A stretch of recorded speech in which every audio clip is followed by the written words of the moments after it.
What was it? Because I played the video game and I'm actually replaying it right now just because the show has inspired me to replay it.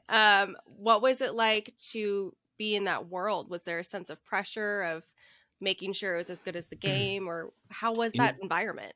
I think what was actually a benefit to me was I had not played the game. I'm not a gamer, so I mean, I think I had heard.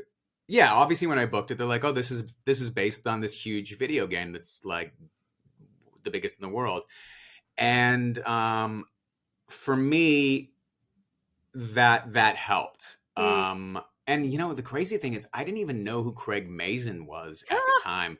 I know, right? You're Silly as killing me. I know, so stupid. But not. It was like I knew about um Chernobyl.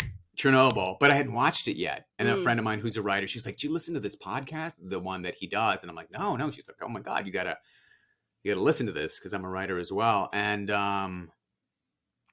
but and the reason I say it was beneficial was because I think if I walked on knowing who he was, I probably would have just been more like, you know, uh, trying to get something from him. I just showed up Mm. and I did my job, and I knew he was the showrunner, obviously, but I didn't endow him with this like this great sort of like, oh my god, it's Craig Mazin, and oh, maybe if I talk to him a lot, I can make an impression, and maybe I can get on his next show, and maybe he'll give me, like I just Yeah. went on and I did my job. And I didn't know who Troy Baker was. Obviously, Pedro Pascal, I was familiar with him, Mm-hmm.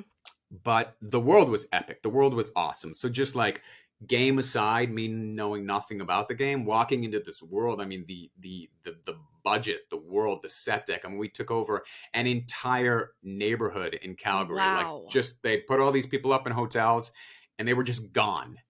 And we were playing in the sandbox of a neighborhood. It was so cool. Like, you do jobs where now my story. It's kind of like 30-ish years Yeah. long, and it's like it was day one. I'm like, oh my god, like this is so cool, man. Mm-hmm. I'm just like I'm in the game. I'm in the movie. This whole neighborhood is the movie. It was fantastic.